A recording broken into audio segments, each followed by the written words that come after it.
हाँ तो प्यारे छात्रों, कैसे हैं आप सब। उम्मीद करता हूं कि आप सब अच्छे होंगे, स्वस्थ होंगे, मस्त होंगे और मन लगाकर अपनी परीक्षा की तैयारी कर रहे होंगे। तो एक बार फिर से आप सबका बहुत बहुत स्वागत है इस नए सेशन में, इस नए चैप्टर के साथ। हम लेकर आए हैं आप सबके बीच एक नया चैप्टर संस्कृत का। क्या पढ़ने वाले हैं आज हम लोग? हाँ बिल्कुल, संस्कृत पढ़ने वाले हैं और संस्कृत का हम लोग चौथा पाठ, चौथा अध्याय पढ़ने वाले हैं। क्योंकि 3 अध्याय हम लोगों ने अच्छे तरीके से सोच समझकर, बढ़िया से समझकर उसकी व्याख्या भी हमने खत्म कर दिया है। मतलब 3 चैप्टर सही सलामत खत्म हो चुके हैं। अब हम लोग पहुंच चुके हैं चौथे पाठ में, संस्कृत का चौथा पाठ। ठीक है, क्या पढ़ने वाले हैं? संस्कृत, संस्कृत पाठ 4। ठीक है, संस्कृत पाठ 4। क्या नाम है इसका? बताओ क्या नाम है, कमेंट करो आप लोग, जल्द से जल्द कमेंट कीजिए। क्या नाम है इसका? इस चैप्टर का नाम है संस्कृत, संस्कृत साहित्य लेखिका। ठीक है, संस्कृत साहित्य लेखिका। कहने का मतलब ये है कि हमने लेखकों के बारे में खूब पढ़ा, हम लोगों ने लेखकों के बारे में खूब पढ़ा, चाहे वो हिंदी साहित्य हो या फिर संस्कृत साहित्य हो। ठीक है, लेकिन ऐसा कई बार होता है, मतलब ज्यादातर ऐसा होता है कि बहुत कम ही लोग जानते हैं कि संस्कृत साहित्य की लेखिकाएं भी हैं जिन्होंने अच्छी अच्छी रचनाएं की हैं, अच्छे अच्छे साहित्य की रचना की हैं, लेकिन उनका नाम नहीं लिया जाता, उनका गुणगान नहीं होता। सिर्फ लेखकों के बारे में हम लोग पढ़ते आ रहे हैं। तो इस चैप्टर में, इस पाठ में हम लोग खास करके बात करने वाले हैं संस्कृत साहित्य लेखिका के बारे में। कहने का मतलब यह है कि संस्कृत साहित्य में लेखिकाओं के बारे में आज हम लोग पढ़ेंगे कि संस्कृत साहित्य में उनका क्या योगदान रहा है।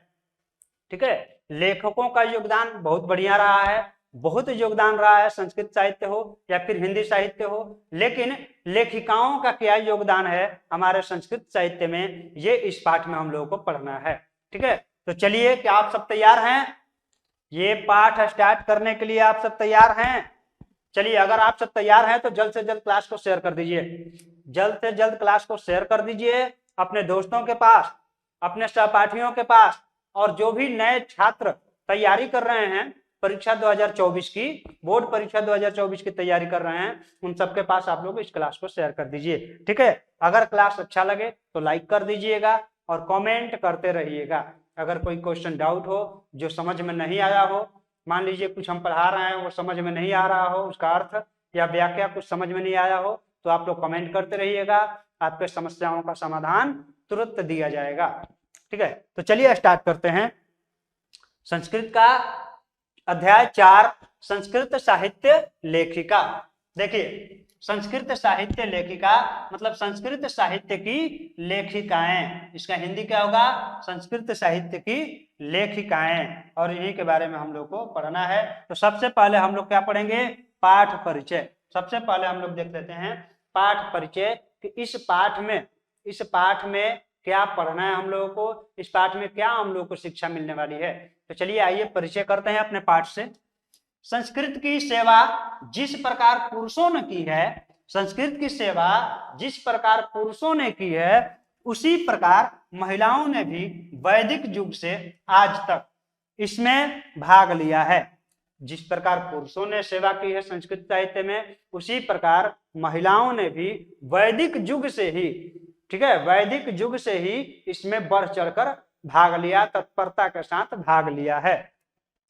प्रायः इस पाठ की उपेक्षा हुई है, प्रायः मतलब अधिक बार ऐसा हुआ है, अधिकतर ऐसा हुआ है कि इस पाठ की उपेक्षा की गई है। ठीक है, मतलब उसको, इस पाठ को उपेक्षा कर दी गई है, निंदा कर दी गई है। लेकिन प्रस्तुत पाठ जो है, प्रस्तुत पाठ में संक्षिप्त रूप से संस्कृत की प्रमुख लेखिकाओं का उल्लेख किया गया है। इस पाठ में क्या किया गया है? संस्कृत की जो प्रमुख लेखिकाएं हैं उन्हीं का उल्लेख किया गया है। उनके योगदान संस्कृत साहित्य में अमर है। संस्कृत के साहित्य में लेखिकाओं का भी जो योगदान है वो भी अमर है। ठीक है, देखिए अब यहां से हम लोग की जो है पाठ स्टार्ट होता है। यही से। तो आइए स्टार्ट करें। समाजस्य यानम पुरुषे नारीभिश्च चलति साहित्ये अपि उभयो समानम महत्वम अधुना सर्वभाषासु साहित्य रचनायाम स्त्रियों अपि तत्परा सन्ति यश्च च लभन्ते। ठीक है, कहने का मतलब ये है कि समाज की जो गाड़ी है, समाज की गाड़ी पुरुषों और स्त्रियों के द्वारा चलती है। अगर हम कहें कि सिर्फ पुरुष ही समाज को चला सकते हैं तो क्या यह सत्य है? बिल्कुल भी सत्य नहीं है। अगर हम कहें कि यह समाज जो है सिर्फ स्त्रियों के द्वारा चलता है तो भी असत्य होगा, क्योंकि जो समाज रूपी जो गाड़ी है ना, जो समाज रूपी गाड़ी है उसके दो पहिए हैं, पुरुष और स्त्री।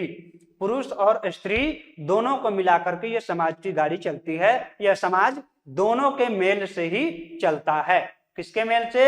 स्त्रियों और पुरुषों के मेल से ही यह समाज चलता है। देखिए, साहित्य में भी दोनों का समान महत्व है। कहने का मतलब है कि जैसे समाज चलाने के लिए, अपना देश चलाने के लिए, ठीक है, पुरुष और स्त्रियों का महत्व है, दोनों का महत्व है, उसी प्रकार संस्कृत साहित्य में भी पुरुषों और स्त्रियों दोनों का ही महत्व है। ठीक है, किसी एक का महत्व नहीं है, दोनों का महत्व है।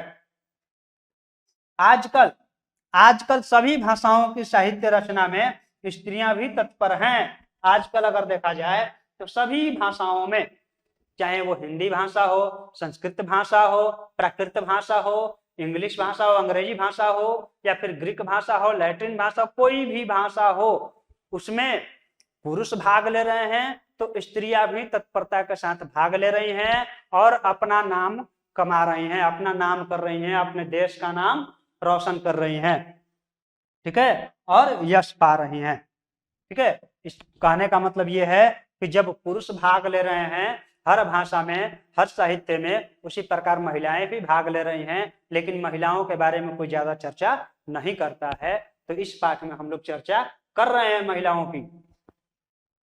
संस्कृत साहित्य प्राचीन काल कलादेव साहित्य स्मृतौ योगदानम न्यूनाधिकम प्राप्यते पाठे अस्मिनाति प्रसिद्धानां लेखिकानामेव चर्चा वर्तते येन साहित्यानिधि पूर्णे तसाम योगदानम ज्ञायते।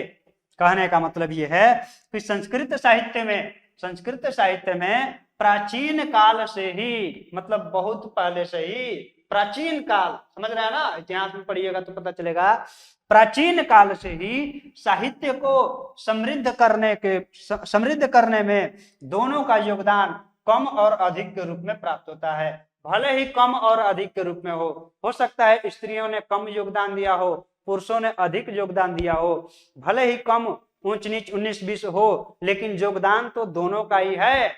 योगदान तो दोनों का ही है, पुरुषों का भी है, महिलाओं का भी है। वो अपने संस्कृत साहित्य को अगर देखा जाए तो प्राचीन काल से ही महिलाओं और पुरुषों दोनों का योगदान रहा है।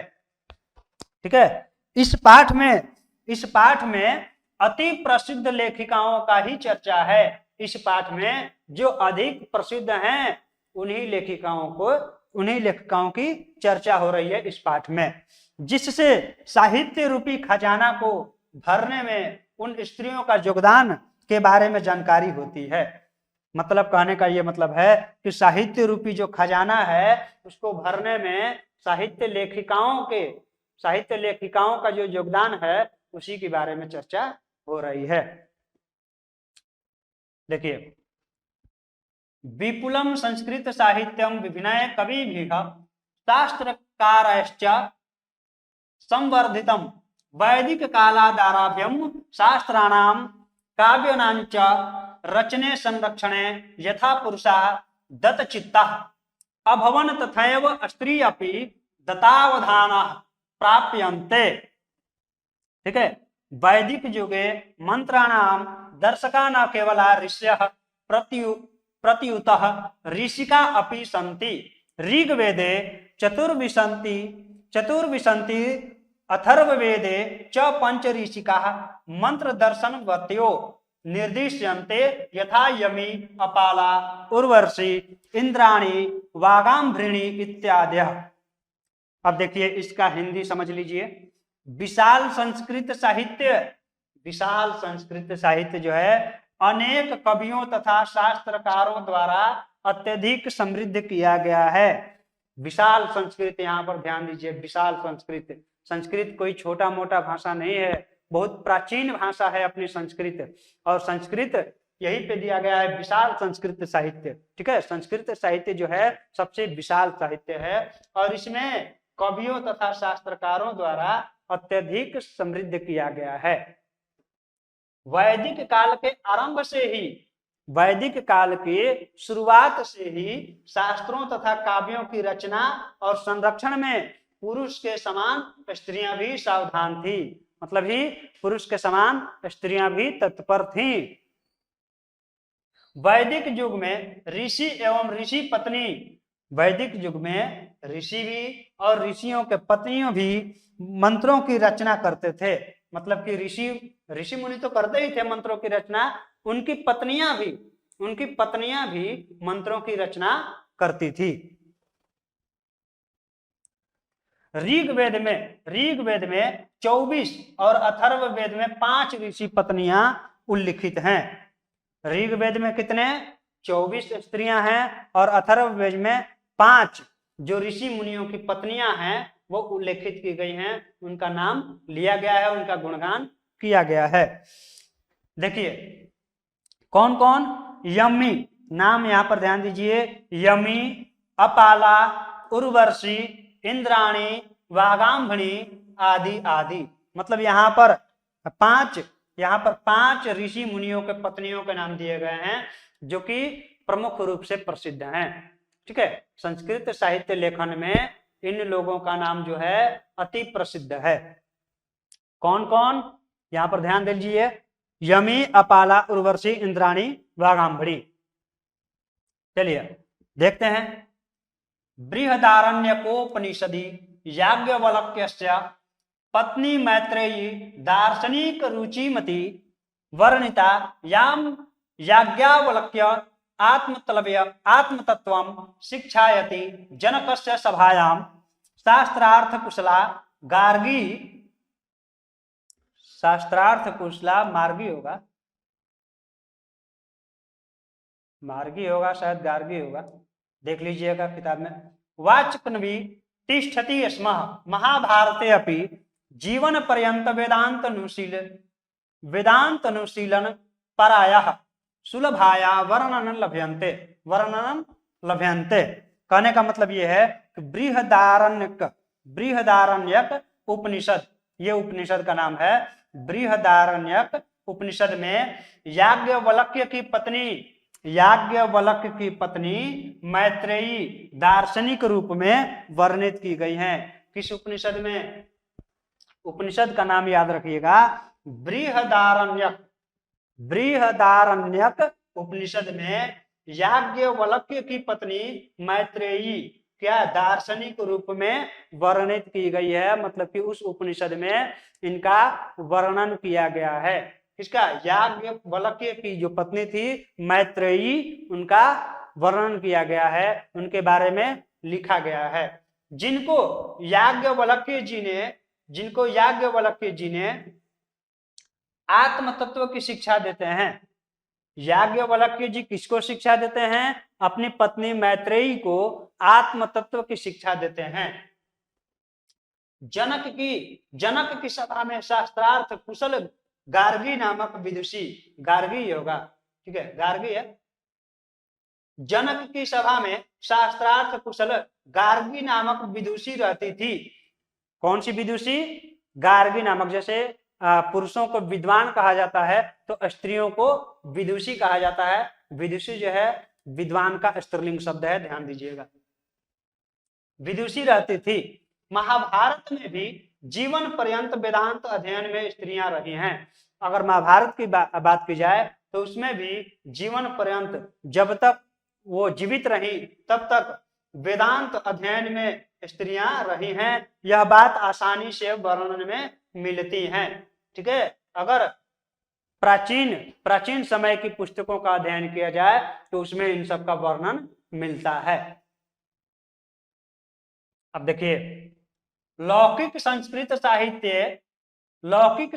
साहित्य प्रायण चत्वारि शतक वैतृणाम सार्धशतं पद्यानि स्फुट रूपेण इतस्ततो लभ्यन्ते तासु विजयांगका प्रथम कल्पा वर्तते सा च श्याम वर्ण सिद्धिति पदेनानेन स्फुटी भवति। कहने का मतलब यह है कि लौकिक संस्कृत साहित्य में प्रायः 40 कवित्रियों का 150 पदें स्पष्ट रूप से जहां तहां प्राप्त हैं।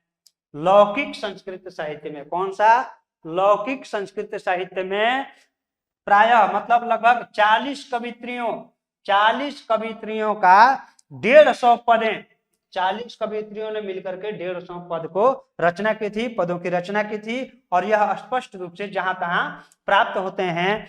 उनमें विजयांगका का प्रथम कल्प है। किसका है? विजयांगका का प्रथम कल्प है। वह श्याम वर्ण की थी। श्याम वर्ण का मतलब होता है सांवले रंग की थी। ठीक है, विजयांगका जो थी सांवले रंग की थी। ठीक है, आजकल अगर किसी से पूछो तो डायरेक्ट बोलते हैं करियठी, तो ये मतलब उसको बोला जाता है सांवला रंग। ठीक है, सांवले रंग की थी, श्याम रंग की थी। यह इस पद से स्पष्ट होता है, देखिए, नीलोत्पल श्यामा विजयांगका मजानता वृथैव दंडिना प्रोक्ता सर्व शुक्ला सरस्वती। ठीक है, नीले कमल के समान, मतलब नीले कमल के समान श्याम वर्ण की विजयांगका को न जानते हुए सरस्वती को सर्व शुक्ला दंडी द्वारा व्यर्थ ही कहा गया है। कहने का मतलब यह है कि नीले कमल के समान, कमल जो है, कमल का फूल देखे है ना, तो नीले कमल के फूल के समान श्याम वर्ण की, मतलब श्याम रंग की, सांवले रंग की विजयांगका को न जानते हुए, मतलब लोग नहीं जानते थे, तो सरस्वती को सर्व शुक्ला दंडी द्वारा व्यर्थ ही कहा गया। सर्व शुक्ला दंडी द्वारा क्या कहा गया था? विजयांगका को श्याम वर्ण कहा गया था। क्या कहा गया था? श्याम वर्ण कहा गया था। देखिए, तस्या काल अष्टम शतक मित्यनुमीयते चालुक्य वंशीयस्य चंद्रादित्यस्य राज्ञी विजय भट्टारिकैव विजयांगका इति मन्यते। किंच शीला भट्टारिका देवकुमारिका रामभद्रांबा प्रभृतयो दक्षिण भारतीय संस्कृत लेखिका स्वस्फुट पद्यो प्रसिद्धा। उनका समय 8वीं शताब्दी अनुमान किया जाता है। किनका? विजयांगका का जो समय है वो कौन सी शताब्दी थी? 8वीं शताब्दी थी। ठीक है, विजयांगका की जो शताब्दी थी, सदी थी, वो 8वीं शताब्दी अनुमान ऐसा किया जाता है। अनेक विद्वानों का मानना है कि चालुक्य वंश के राजा चंद्रादित्य की रानी, चालुक्य वंश के राजा कौन थे? राजा चंद्रादित्य। याद रखिएगा, ऑब्जेक्टिव में पूछा जा सकता है कि चालुक्य वंश के राजा कौन थे, तो राजा चंद्रादित्य, और उनकी रानी का नाम था विजय भट्टारिका। उनकी पत्नी का क्या नाम था? विजय भट्टारिका ही विजयांगका है, और उन्हीं का नाम क्या है? विजयांगका है। ठीक है ना, समझ में आया? विजयांगका किसकी पत्नी थी? तो राजा चंद्रादित्य की जो रानी थी वही विजयांगका थी। उनका नाम था विजय भट्टारिका। ठीक है, और ये चालुक्य वंश के राजा थे, चंद्रादित्य। याद रखिएगा, ये सब ऑब्जेक्टिव पूछ सकता है। कुछ और शीला भट्टारिका, देव कुमारिका, राम भद्रांबा आदि दक्षिण भारतीय संस्कृत लेखिकाओं की कविताएं प्रसिद्ध है। मतलब विजयांगका के अलावा शीला भट्टारिका, देव कुमारिका, राम भद्रांबा आदि ये सब दक्षिण भारतीय संस्कृत लेखिकाएं हैं, दक्षिण भारतीय संस्कृत की लेखिकाएं हैं, और उनकी जो कविताएं हैं वह भी प्रसिद्ध हैं। अब देखिए, विजयनगर राज्यस्य सनरेशा संस्कृत भाषा से संरक्षणाय कृत प्रयासा आसन्निति विदितमेव तेषाम् अंतःपुरे अपि संस्कृत रचना कुशलाः राज्ञो भवन कंपन रायस्य चतुर्दश शतकम, मतलब चतुर्दश शतकम राज्ञी गंगा देवी मधुरा विजयम इति महाकाव्यम स्वस्वामिनो मुटुरे मुटुरे, ठीक है, विजय घटनामा श्रीत्यारचत तत्रालंकाराणा सन्निवेश आवर्जको वर्तते। ये थोड़ा लंबा लंबा है, पढ़ने में थोड़ा दिक्कत हो रहा है। तो विजयनगर के राजा ने संस्कृत भाषा की रक्षा के लिए जितना प्रयास किया वह ज्ञात ही है। मतलब विजयनगर के जो राजा थे संस्कृत भाषा की रक्षा के लिए कितना प्रयास किया ये तो लोग जानते ही हैं और यह वर्णित है। उनके अंतपुर में संस्कृत के कुशल रचनाकार हुए। उनके जो अंतपुर है वहां पर क्या हुए, संस्कृत के कुशल रचनाकार हुए, ठीक है, संस्कृत के बहुत सारे कुशल रचनाकार हुए।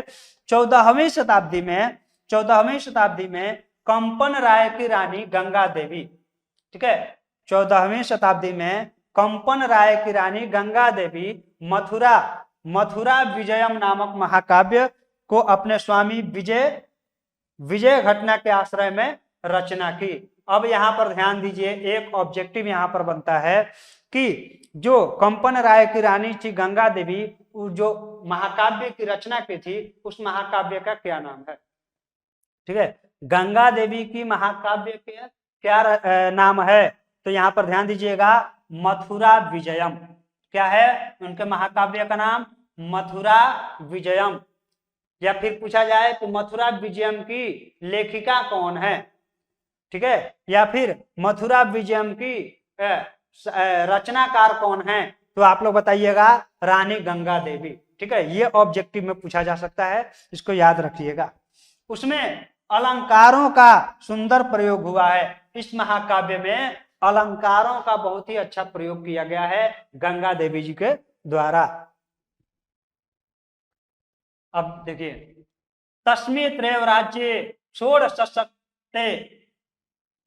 शतके शासनम कुर्वतः अच्युत रायस्य राज्ञी तिरुमलाम्बा वरदाम्बिका परिणय नामकं प्रौढ़ चंपू काव्यम रचयत तत्र संस्कृत गद्यस्य छठा समस्त पदावल्या ललितम पद विन्यासेन चातीव शोभते संस्कृत साहित्य प्रयुक्तम दीर्घतम समस्त पदमपि तत्रैव लभते।